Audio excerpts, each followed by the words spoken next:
Drisya Niranjana Shalakaya Chakshurmilitam Jena Tasmai Sri Gurave Namaha Sri Chaitanya Manobishtam Stapitam Jena Bhutale Swayam Rupagadayam Dadati Swapadantikam Vandeham Sri Guru Sri Juta Bhalakamalam Sri Guru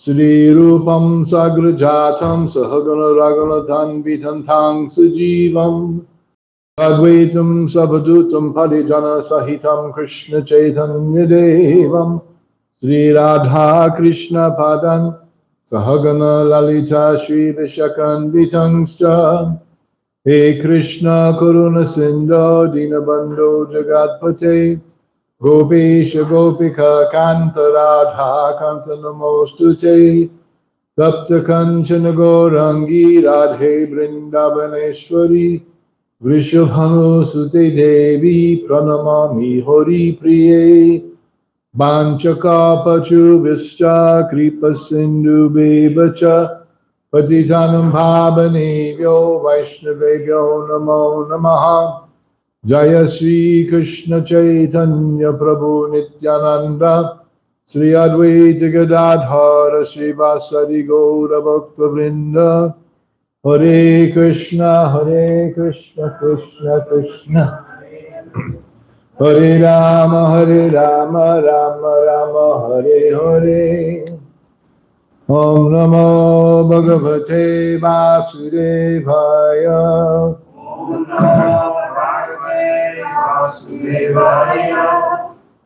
Om Namo Bhagavate Vasudevaya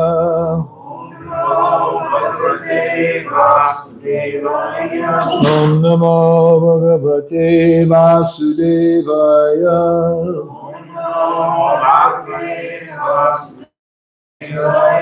Narayanam Namaskritya Naram Chaiva Narottamam Devim Saraswatim Vyasam Tato Jayamudidayet Nasta Presho Preshu Nityam Bhagavat Bhagavad Uttama Shloke Bhakti Bhavati Naistaki.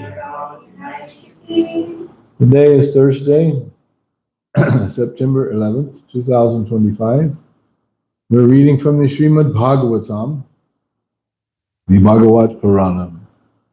Canto 4, the creation of the fourth order, chapter number 29, talks between Narada and King Prachinabarhi. And we're today going to look at text number 69. This is a long chapter.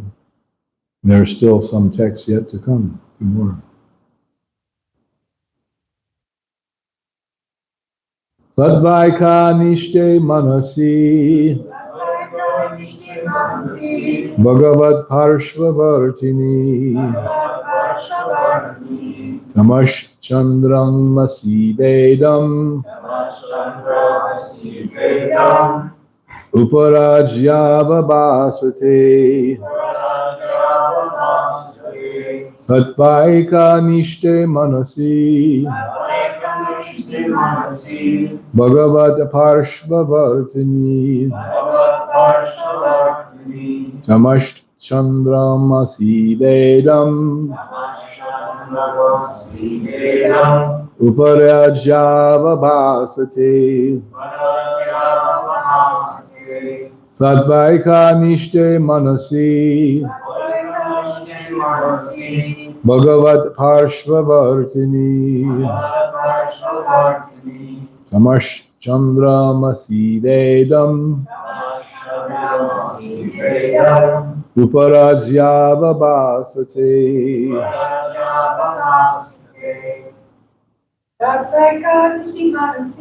Sadvaika nishte manasi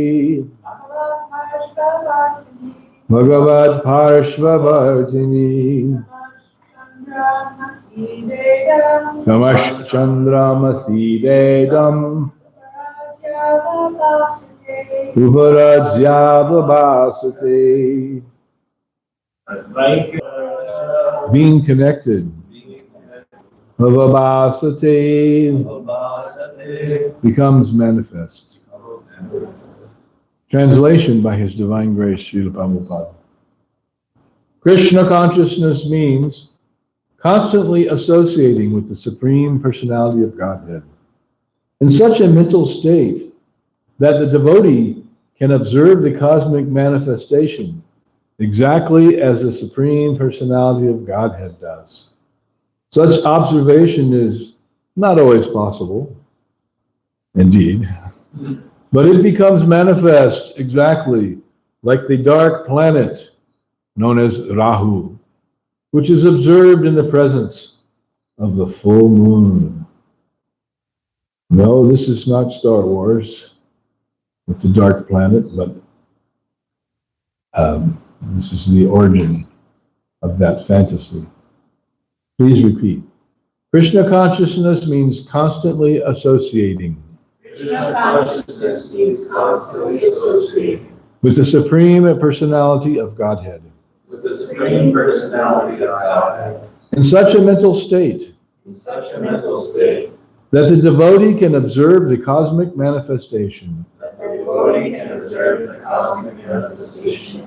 Exactly as the Supreme Personality of Godhead does. Exactly as the Supreme Personality of Godhead does. Such observation is not always possible. Such observation is not always possible. But it becomes manifest exactly. It becomes manifest exactly. Like the dark planet known as Rahu. Like a dark planet known as Rahu. Which is observed in the presence. Observed in the presence of the full moon. Purport by His Divine Grace, Srila Prabhupada. It has been explained in the previous verse that all desires on the mental platform become visible one after another. Sometimes, however, by the supreme will of the Supreme Personality of Godhead, the whole stockpile can be visible at one time. In Brahma Samhita 554, it is said, Karmadi nirdahati kintu bhakti bhajam. When a person is fully absorbed in Krishna consciousness, his stockpile of material desires is minimized. Indeed, the desires no longer fructify in the form of gross bodies. Instead, the stockpile of desires becomes visible on the mental platform by the grace of the Supreme Personality of Godhead. In this connection, the darkness occurring before the full moon, the lunar eclipse, can be explained as being another planet known as Rahu. Okay, anyone who is super attached to the understandings of material science can put in their earplugs now. But this is the Vedic version. According to Vedic astronomy, the Rahu planet, which is not visible, is accepted. Actually, there are two nodes of the moon, Ketu and Rahu, which you find in Vedic astrology and astronomy, which are to the Western or the empirical scientists like, huh? What are you, on Earth are you talking about? Well, what we're talking about is not on Earth. Sometimes the Rahu planet is visible in the presence of full moonlight. It then appears that this Rahu planet exists somewhere near the orbit of the moon. I have not seen that, but we're taking Srila Prabhupada's statement as axiomatic. Now here, Prabhupada gets into it. The failure of modern moon excursionists may be due to the Rahu planet. In other words, those who are supposed to be going to the moon may actually be going to this invisible planet Rahu. Actually, they are not going to the moon, but to the planet Rahu. And after reaching this planet, they come back. Apart from this discussion, the point is that a living entity has immense and unlimited desires for material enjoyment. And he has to transmigrate from one gross body to another until those desires are exhausted. No living entity is free from the cycle of birth and death unless he takes to Krishna consciousness.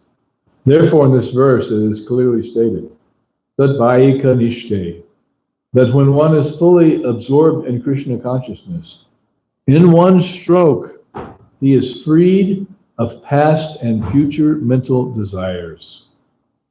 Then, by the grace of the Supreme Lord, everything becomes simultaneously manifest within the mind. In this regard, Vishwanatha Chakravarti Thakur cites the example of Mother Yashoda's seeing the whole cosmic manifestation within the mouth of Lord Krishna. By the grace of Lord Krishna, Mother Yashoda saw all the universes and planets within the mouth of Krishna. Similarly, by the grace of the Supreme Personality of Godhead Krishna, a Krishna-conscious person can see all his dormant desires at one time and finish all his future transmigrations. That's an end to the samsara, the cycle of birth and death. This facility is especially given to the devotee to make his path clear for returning back home, back to Godhead. Why we see things not experienced in this life is explained herein. That which we see is a future expression of a gross body, or is already stocked in our mental stockpile. Because a Krishna-conscious person does not have to accept a future gross body, his recorded desires are fulfilled in a dream. We therefore sometimes find things in the dream never experienced in our present life.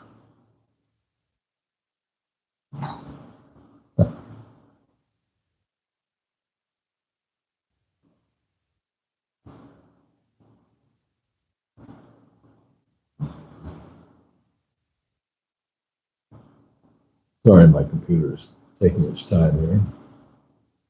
Sadvaika Nishte Manasi Bhagavat Parshvavartini Tamash Chandra Masidedam Uparajya Bhavasate. Krishna consciousness means constantly associating with the Supreme Personality of Godhead in such a mental state that the devotee can observe the cosmic manifestation exactly as the Supreme Personality of Godhead does. Such observation is not always possible, but it becomes manifest exactly like the dark planet known as Rahu, which is observed in the presence of the full moon. Mukum karoti bacharam hangam lagayate gilim jat kripa tamaham vande paramananda madhavam Sri Gurum Dinatarinam. So much of what is contained here in this verse will be beyond our experience. Unless is there someone present who has seen Rahu in the presence of the full moonlight? But we have seen a lunar eclipse where the moon becomes covered by darkness. And that is explained by the astronomers at the University of Arizona, which is one of the leading schools of astronomy in the world. And they work extensively on things like the Hubble Space Telescope. And what's that other one? James Webb. The Webb, yeah, James Webb Telescope. It was all worked on here. Actually, underneath the football stadium, they have a place for grinding and polishing mirrors and things like that. As you were wondering what goes on beneath the bowels of the football stadium, it is science. So they cannot understand what is being spoken of here. And we try our best to understand what is being spoken of here. But there is a principle involved that and you'll find this especially in the writings of Sadhuputta, how that one's level of consciousness is the key to one's perception. And the more advanced one is in spiritual consciousness, the more his perception is opened up or freed, and he can understand the Vedic statements, not simply based on faith, although if we don't have that vision, we have to have some faith to accept such amazing statements. Like Prabhupada said, they did not go to the moon. They went somewhere. They may have gone somewhere, he says, but they did not go to the moon. Here he specifically says, Rahu. And in another discussion, Prabhupada also said, where did they go? He said, movie studio. And then he also said, Arizona. Prabhupada never came to Arizona, but he did mention Arizona very kindly. He included us in this discussion. And I've told this story before, but it's very relevant to today's verse. And it was about 1976 or so, so they sent the first Mars rover and then sent back some pictures. So at that time, as a teenager, living in Fort Worth, Texas, the Fort Worth Star-Telegram published a color picture that was sent back from Mars. And that picture was definitely Arizona. There was no doubt about it. And I remember as a teenager, my friends, actually my best friend, his father was a photographer for the newspaper. And we saw that picture and we all laughed so hard. This is Arizona. I've driven through Arizona. I know what it looks like. You know, when I was about 15, we drove cross country from Texas to Arizona and went through all the desert places on our way to California. So yeah, we've seen this before. I remember that place. But they'd made a mistake, or so they said. The next day they published the same picture, only it was red. First they published it in normal colors, normal Arizona, air dry brown with rocks. The next day they published the same picture. And by the way, in those days, a color picture on the front of that newspaper was a major, like, wow, they printed it in color. Everything was, black and white. So the next day they said, oops, we made a mistake. Based on the color arm that's on the leg of the lander, we realized we put the colors wrong. And now we're publishing the real picture, which is all red, because Mars is what?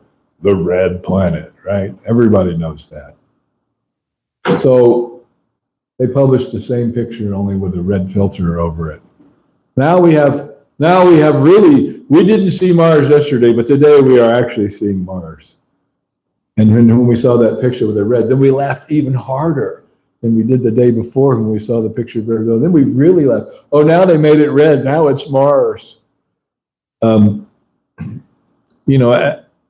up in the 60s and the 70s, there was this rejection of authority and an understanding of the farcical nature of mundane authority. So this had just proved the point that they didn't go to Mars. They just took a picture of Arizona and then they said, oops, we forgot to make it red. Now let's make it. So they printed a retraction and said, now here's the real red Mars. It's like, what do you think we are? The sky was blue, right? First picture. Yeah, the first picture, the sky was blue and the ground was brown. So as young people, we're saying, what do they take us for? They think we're stupid. I mean, this is so obviously fake. Come on, man. And then there's a whole culture, I think especially on YouTube, of all this thing that the moon landing was fake. And then they analyze all the video of the moon and you can see like reflections in the helmet of the astronaut, the watch of the guy with the camera, and the studio lights. And there's all these anomalies and they focus in and there's a whole culture of this that it was faked. So these things are going on. But the mass of people, they don't know the difference and they just accept everything they're told. They're just fed with a spoon, this propaganda this materialistic point of view, and that's what's taught in the schools also, the materialistic point of view, and then everyone accepts that as factual, as reality. But actually there's so much untruth and so much illusion and so much what? Cheating, trickery, fakery. Because how much money was the space program getting to go to the moon? Well, it was a bargain. They made a good profit because it was a lot cheaper to go in the studio and fake all this stuff or whatever happened. But Prabhu says they may have gone somewhere, but they didn't go to the moon. And he mentions here in this purport, because they came back. He said if they'd gone to the moon, they wouldn't come back. The moon is a fabulous heavenly planet. If you go there, I come back to Florida, or how I have you take all the risk of your space capsule, crashing into the ocean and all that stuff. No thanks. No, this is pretty good. The women are like incredible, and the atmosphere is incredible, and it's a heavenly planet. People live there, but you can't go there, and you can't do that in a space vehicle, according to what Prabhupada is teaching us from the Vedas.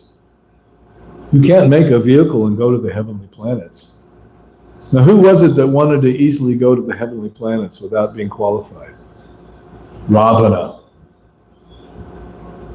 He wanted to build what? A stairway to heaven. And therefore you can just walk up to the heavenly planets. But that's not possible.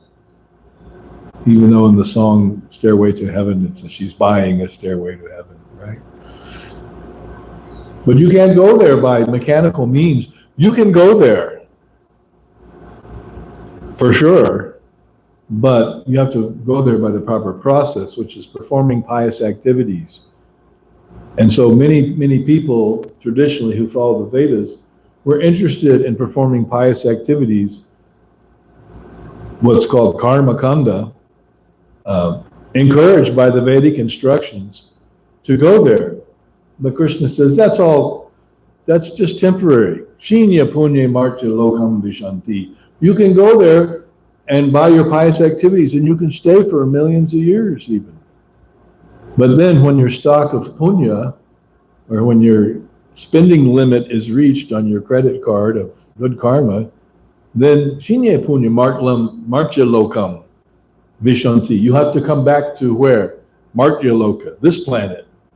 Martya means death, loka means planet. You have to come back to this world, the death world. The heavenly planets, it seems so nice because you live for so long, it seems like it's eternal. But not according to Bhagavad Gita, not according to Krishna's instructions. And here in this purport, Prabhupada is talking about seeing the cosmic manifestation as the Lord sees it. Well, we can also see by hearing Abrahma Bhuvana Loka Punar Arvitan Arjuna Mamu Pechita Kontiya Punar Janmana Vidyate. That from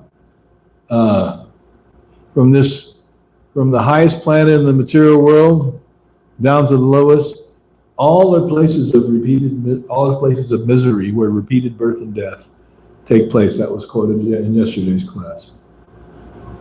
So, really, if you're looking for the answer of eternal life, performing fruitive activities is a waste of time, because you go up, you enjoy, you exhaust your stock of enjoyment, credit, and then you come back down. So what have you gained? You actually haven't gained anything. You've just gone up and you come back down. And then, therefore, Chaitanya Charitamrita says, Brahmanda Brahmite Kona Bhagyavan Jeev, Guru Krishna Prasade Pai Bhakti Lata Bij.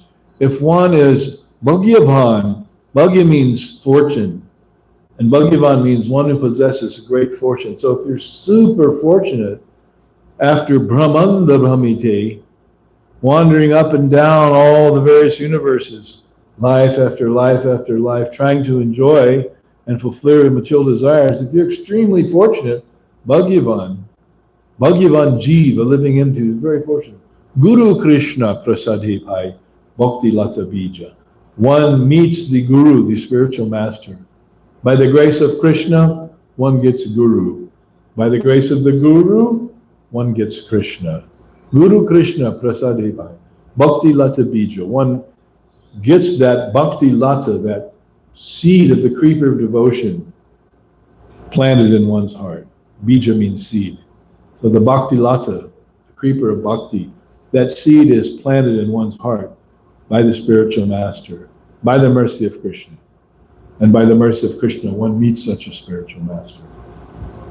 Then one begins to traverse the path back home, back to Godhead, and becoming free from all these reactions and fruitive activities, which is spoken of in this section by Narada Muni, and specifically in this purport today, that a devotee who is on the path back home, back to Godhead, he is not accruing further reaction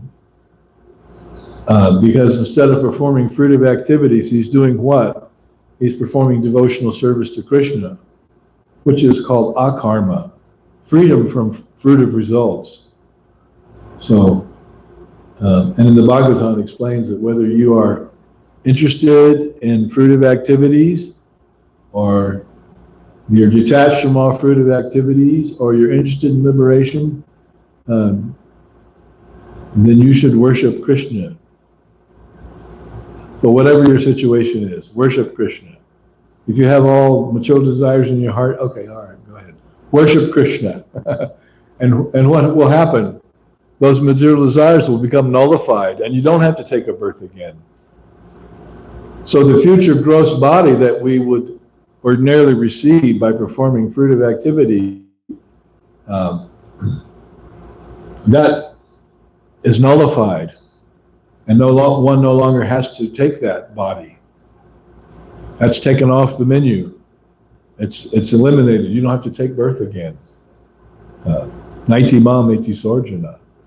By what? Janma karma chame divyam evam yoveti tatvataha. By factually understanding Krishna, Janma, his appearance, karma, his activities, chame divyam, which are all transcendental, then one becomes free from this entanglement in the modes of material nature. And then jaktva deham punar janma. One does not have to take a punar janma, another birth. Naiti mameti sorja, but instead he goes back home, back to Krishna. That's the formula. That's the success formula in life. So, but still Bhagavatam recommends that whether you have all desires, or whether you have no desires, or whether you desire liberation, tivrena bhakti yogena yajeta purusham param. Perform bhakti yoga tivra, which is powerful like the ray of sun. A ray of sunlight is so powerful that it can take a contaminated place and purify it. Even a place where there is a puddle of urine. Prabhupada gives the example. In the Arizona sun, a puddle of urine only has a limited life expectancy. Or a fresh pile of dog stool, of which we have so many in this neighborhood, as people walk their dogs up and down that sidewalk and don't clean up after them. Tivrena bhakti yogena, that power, that potency, just like the sun rays, purifies the heart, which is, at the present moment, our heart is a contaminated place, pile of stool and urine, more or less. Because our material desires are like that. They're dirty, they're contaminated, and they prevent us from reaching our real destination, which is the lotus feet of Krishna. So Prabhupada quotes in this purport a text from the Brahma Samhita, which I'd like to take a look at and understand this. That text is text 54 from the 5th chapter of Brahma Samhita. Actually, Brahma Samhita, there's only one chapter we have, chapter 5. And there are 100 chapters of the Brahma Samhita. The 5th chapter is the only one that is extant. We can only imagine what's in the other chapters.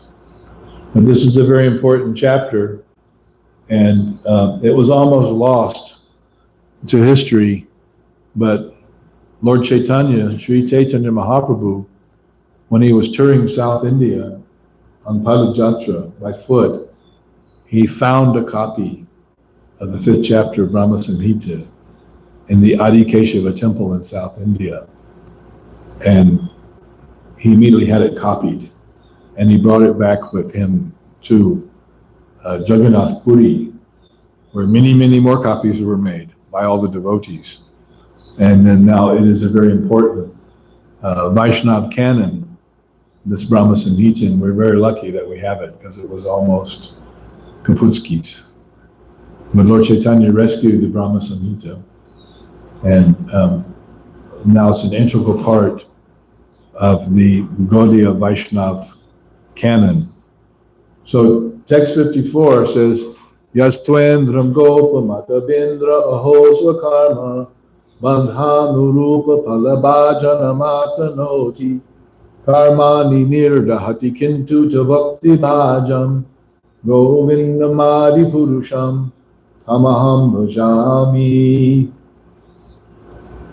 And Lord Brahma says, I adore the primeval Lord Govinda, who burns up to their roots all fruitive activities of those who are imbued with devotion, and impartially ordains for each the due enjoyment of the fruits of one activities, of all those who walk in the path of work, in accordance with the chain of their previously performed works, no less in the case of the tiny insect that bears the name Indragopa than that of Indra, king of the Devas. What a wonderful verse. So those who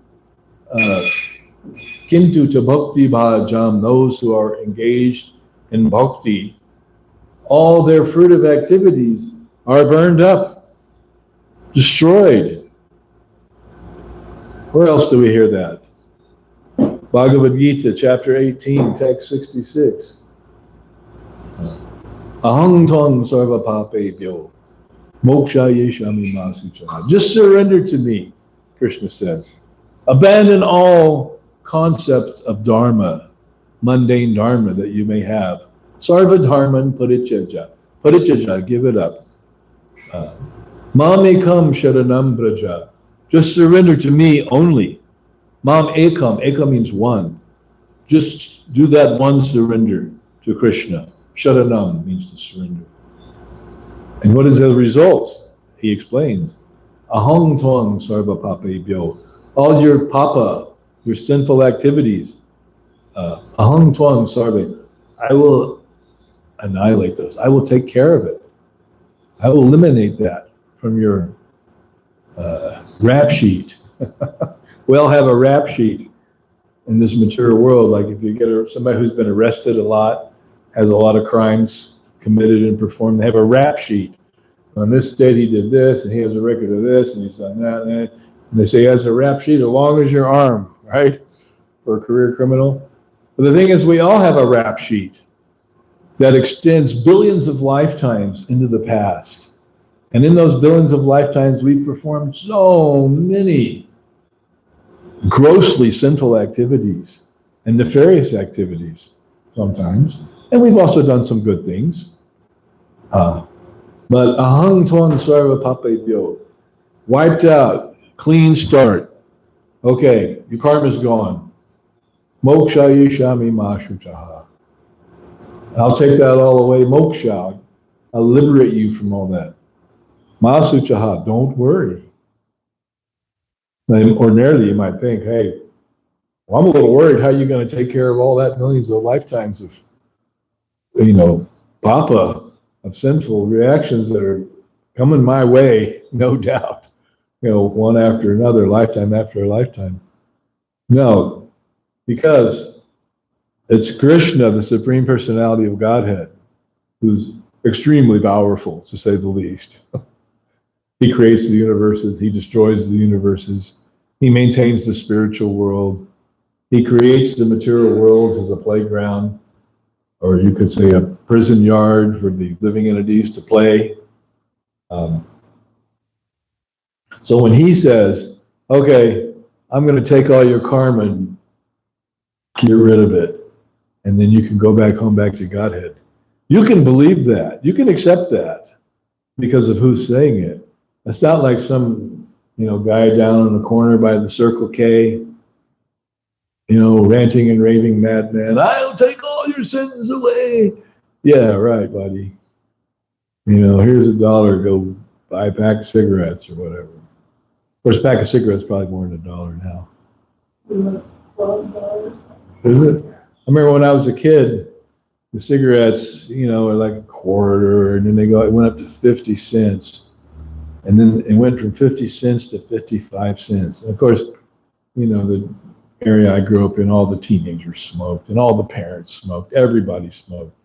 It's a wonder that we're not sitting here brain dead today because of our mothers smoking while we were in the womb. And what was I talking about? And so the price of cigarettes went from 50 cents to 55 cents. And my friend said, I'm quitting. Man, this is a ripoff. 50 cents is too much. Now 55 cents, forget it. I'm quitting smoking. But he didn't quit. But I did. Not because of 55 cents, but because of understanding to be Krishna conscious, you follow the regular principles. And of course, smoking is prohibited. When we had the fire here, the fire investigator he was, in his mind, he was thinking that Manohar had been smoking and thrown a cigarette butt back there and caused the fire. But that's not what caused the fire. The fire came from the tire shop next door. Because I saw, as soon as I was one of the first people on the scene, and I saw that the pavement was on fire. Now, normally pavement doesn't burn. You ever try to light the street on fire? No, but if you pour a bunch of chemicals and oil and stuff on it, then it'll burn. And some guy over there smoking, they were working after hours, closes at 5:30, and he was there at 6 o'clock. Threw a cigarette, and it caught fire, the chemicals.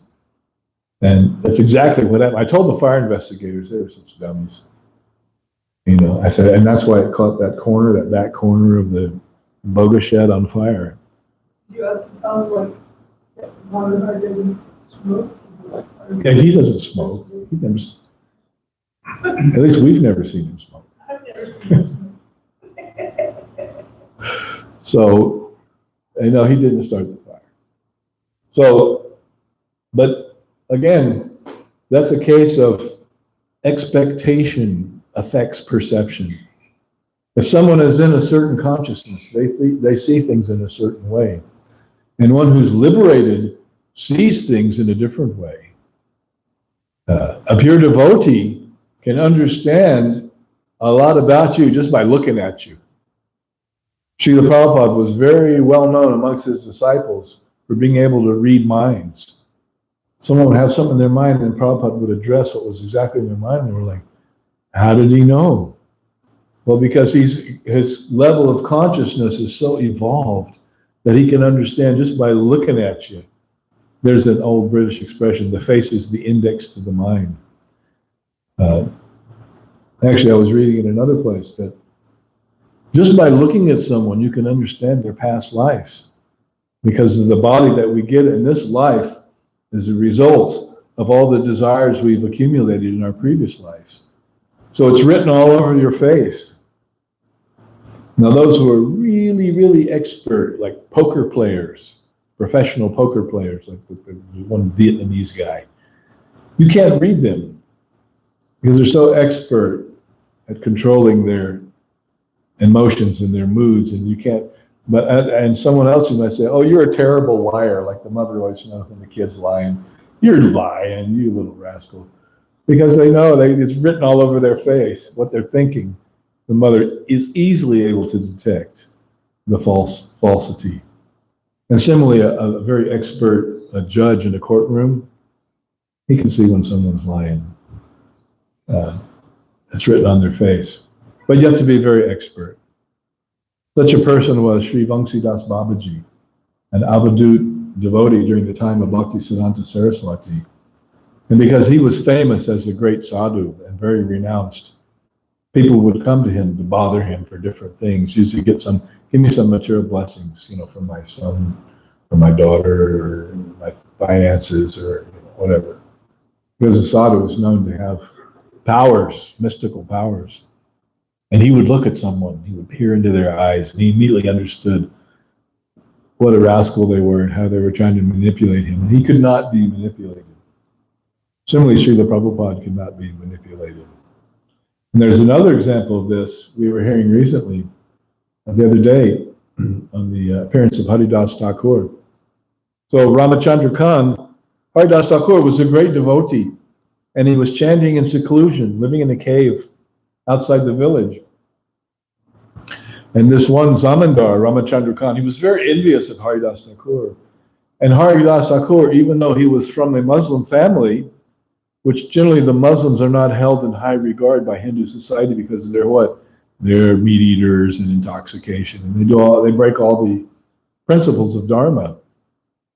But Haridas Thakur was becoming famous as a great sadhu because he was fully absorbed in chanting the Hare Krishna mantra, 192 rounds a day.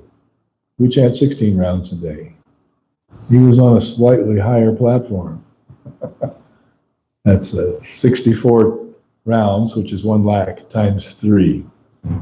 So this envious Zamindar, why are they praising Haridas? I don't like this. I'm gonna get him. I'm gonna destroy his reputation.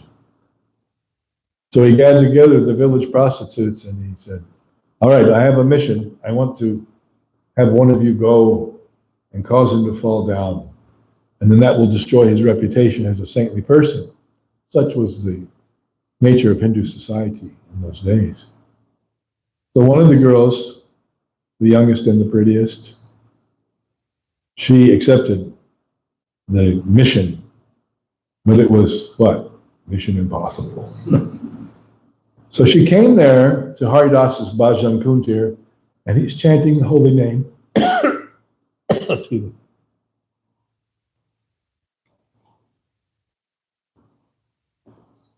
And so she tried to entice him. Oh, my dear Haridas, you are so handsome. I mean, you are a knockout stud, like the world has never seen before. And because of your wonderful qualities, your good qualification, your true manliness, I wish that you would accept me, enjoy with me. And Haridas said, well, just now I am chanting my rounds, and I've taken a vow to chant so many rounds per day. So you just sit here and wait, and when I finish my rounds, then we can enjoy unlimitedly. She was like, okay. So she sat there, and he chanted all night long, chanting his rounds, and he means Hare Krishna, Hare Krishna, Krishna Krishna, Hare Hare. And finally, the morning time came. She looked at her watch, the sun came up. Oh, geez, didn't work. And he said, oh, I'm sorry. Come again this evening, and I will have finished my chanting. So she left. She came back later that evening at nighttime. Nighttime is the right time to enjoy. And so he was chanting. He said, I haven't finished chanting my rounds yet, but you just sit, and then when I'm finished, then we can go to town. It's like, okay, this is going to work. So he's chanting, and as he's chanting, she's sitting there, she's hearing the holy name from the lips of this pure devotee, Haridas Thakur, the Namacharya, the spiritual master of the holy name. And so she starts kind of getting into it, the chanting, and so she starts chanting along with him, Hare Krishna, Hare Krishna, Krishna Krishna. I had an experience of this one time. We were doing Harinam in what was called the Thieves Market on the National Mall in front of the Air and Space Museum. It used to be just the Krishna Fest crew would be there with our kirtan and books, and then somehow through a trick of legal chicanery, they opened it up to all these vendors who were selling T-shirts and the t-shirts would say, no taxation without representation. It was all supposed to be First Amendment. But truly, it was just an excuse for commercialism. Although what we were doing, chanting the holy name, preaching Krishna consciousness, such true First Amendment activity. As one young fellow who was a lawyer came up and said, you guys are the only ones doing any First Amendment activity. The rest of this is all hucksterism, and the park police started to call it the thieves market. You know, they're selling fake Oakley sunglasses. And there was a lot of Koreans there. So when they sell the Oakleys, they'd say, ugly, ugly, ugly, because they couldn't pronounce it. So there was one vendor, this is a Korean lady in her 20s, and she was across from us. We had a sound system and a generator. We were having big loud kirtan. And then after about a week, we see her right across from us. She started chanting the Maha Mantra along with the kirtan. And we were saying Hare Krishna, and you could see her lips. Hare Krishna, Krishna Krishna. And it reminded me so much of Haridas Thakur and the prostitute. She was just an innocent, ordinary person, a vendor, you know, street vendor trying to make a living, but she was chanting, and she would be solidly chanting along with the kirtan hour after hour. I was like, this is unbelievable. This is the power of the holy name. So then that night came to an end. Haridas said, I'm sorry, I didn't finish. And then the third night, he told her, come back. So then the third night she came back, and he was chanting his rounds, and she said, she broke down and cried. She said, I'm so sorry. I was sent here by that rascal Zamindar, Ramachandra Khan, to spoil your reputation. But I see that you're a pure devotee, absorbed in the holy name. And then she said to him, kindly deliver me. I'm so sinful. I'm a prostitute. My life is just terrible. You please teach me Krishna consciousness. Initiate me into the chanting of the holy name. And then Haridas said, yes. He said, I knew all about Ramachandra Khan. This Haridas Thakur, he's a pure devotee. He knew the whole thing from the beginning. He knew what a rascal he was, what his intentions were. He said, I would have left here immediately, but because you came here, I stayed here just to deliver you from your material life. So now you stay here. There was a Tulsi plant there. You worship this Tulsi plant. You chant the holy name. Give away all your possessions, things that you've acquired by your sinful business, and just stay here and chant the holy name. So she became a great saintly person. She shaved her head, which you don't have to do. Don't worry, Lily. Ready. Yeah. Don't worry, Shanta. You're not ready. She shaved her head and just wore one simple cloth to cover her body, and she worshipped the Tulsi plant and sat there and chanted the holy name. She became famous as a great Vaishnava. So Haridas Thakur, the point of all this, not only is to narrate that beautiful Leela, but to understand that a great devotee, he can understand the consciousness of someone. He can understand what's in their mind. Someone else who exhibited this wonderful Leela was Prahlad Maharaj in the 5th canto. Prahlad Maharaj was touring with some of his associates, and he was in the forest, and they came upon this person, this man, laying on the path, and he became known as the python sage. It was like a python would open its mouth, and whatever would come into its mouth would be its food. It doesn't have to go hunting, and it just sits there like this, and sooner or later, you know, a rat or something, bugs will go in its mouth and choose them up. Kind of like a Venus flytrap, you know. So Prahlad Maharaj, immediately upon seeing this python sage laying on the forest floor, he said, what are you doing? I can see by looking at you that you are actually a great devotee of Krishna. And why are you lying here on the forest path? And the python sage said, sometimes I'm living in a palace, sometimes I'm living in the forest, and whatever the Lord sends to me for my food, I take. Otherwise, I make no endeavor. Therefore, I am just lying here on the path. It's pretty far out, huh? Such is the wonder of the narration of Srimad Bhagavatam. But Prahlad Maharaj, as soon as he saw him, he knew he was a great devotee. You know, it takes one to know one. You know, when you're a little kid, and somebody says, you're a liar, and someone says, it takes one to know one. back and forth. But actually, the pure devotee can recognize a materialistic person or another pure devotee. So let me conclude by reading the purport to this verse from Brahma Samhita by His Divine Grace Bhaktisiddhanta Saraswati Thakur. This would be written in the 1930s. He says, God impartially induces the fallen souls to act in a way that is consequent on the deeds of their previous births, and to enjoy the fruition of their labors. But out of great mercy to His devotees, He purges out by the fire of ordeal the root of all karma, that is, nescience and evil desires. Karma, though without beginning, is still perishable. The karma of those who work with the hope of enjoying the fruits of their labors becomes everlasting and endless and is never destroyed. That chain of karma, that chain of fruit of action, goes on life after life after life.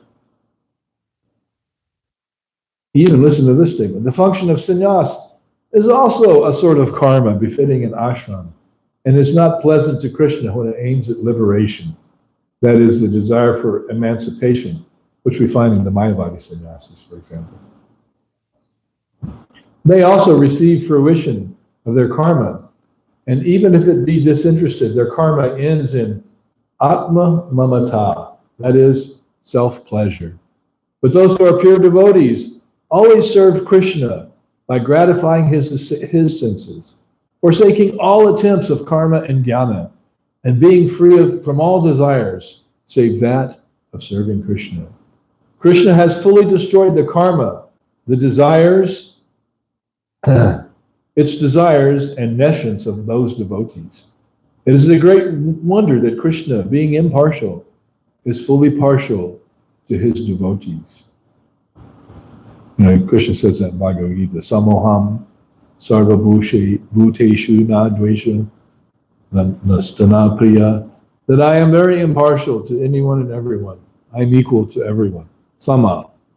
But to those who are my devotees, I am especially a friend. So even though he's famously the impartial God, he's especially partial to his devotees. And he destroys the karma, the fruit of reactions, the sins, the suffering of the devotees, and takes them back home, back to Godhead. All right, thank you very much. We'll stop here. Questions, comments, realizations? Additions, subtractions? Yes. My mother recently passed away, and it is the saddest thing that's ever happened to me. And I believe that I have great faith in the Lord, but I find it very hard to understand how the soul is eternal. When the body dies, everything disappears. Where does the soul go? Yes, the soul goes on to their next life. The soul is eternal and the body is temporary. So when the body's finished, the eternal soul, the body dying means the soul leaves the body. So there was a kirtan taking place in Navadvip in Lord Chaitanya's time in the house of Srivas Thakur. And somehow or other during the kirtan, the son of Srivas Thakur passed away. He died during the kirtan. But they didn't want to disturb Lord Chaitanya, so they kept the kirtan going. Finally, Lord Chaitanya said, wait, stop. Something terrible has happened in this house. He said, yes. Srivas Thakur said, yes, my Lord. My son passed away during the kirtan. And Lord Chaitanya was like, well, why didn't you tell me? He said, I passed away right in the kirtan. I mean, come on.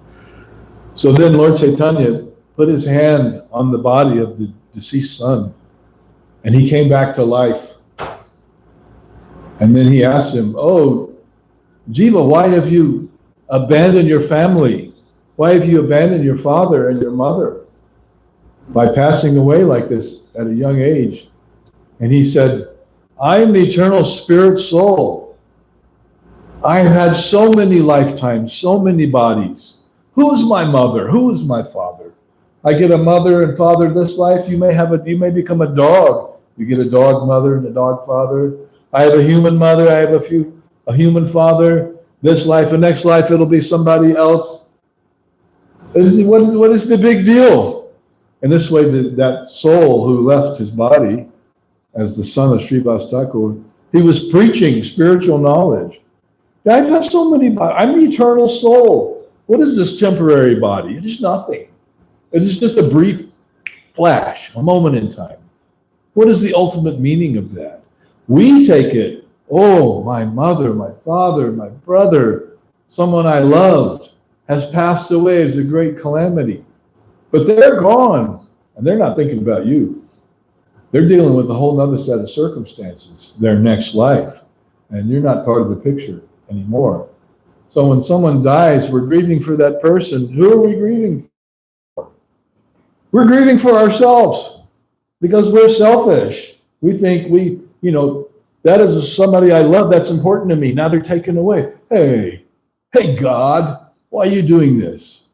But one who is self-realized, as explained in Bhagavad Gita, doesn't lament for the living nor the dead. Of course, we grieve when someone passes away, but then that's the time to hear spiritual knowledge, to understand that I'm eternal. This is not my real mother and my real father.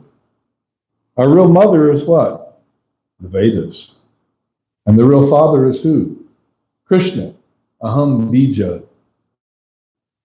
What is it? Who knows the Sanskrit? Aham bija gada pita. He says, I am the father of all living entities, the seed-giving father of everyone.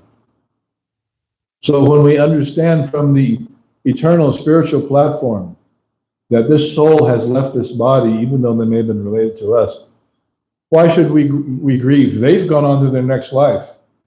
They're not worried about their bills or their insurance policy, or who's going to pay for the funeral, or what about, the house full of stuff they left behind, or what. They're not, that's gone. That's over. We're worried about that because we're attached to our own sense gratification. But actually, we are the eternal soul, as are they. And so knowing this, in the second chapter of Bhagavad Gita, Krishna is telling Arjuna to kill. He said, well, I got killed. This is grandfather Bhishma, these are my cousins, Dronacharya, my martial guru. I can't kill these people. And Krishna says, but the soul, you can't kill the soul. You can only kill the body. So what need is there to lament? Knowing that they're eternal, they're going, and they're chachis. If they die on the battlefield, they go on to the heavenly planets. All right, woohoo! That's going to be nice, the heavenly planets, and live for 10,000 years or 1,000,000 years. So why are you lamenting for them? And then he says, those who are wise lament neither for the living nor the dead. And that is the state of self-realization. So that's just a brief answer. I mean, we feel your pain and your grief, but know that that is just for the body, and that the soul has gone on. The soul who was your mother in this life has gone on to their next life. And at some point, so will you. You will go on to your next life. And whatever has happened in this life, it's completely forgotten. There's no memory. It's not significant. It's just a temporary entanglement in Maya.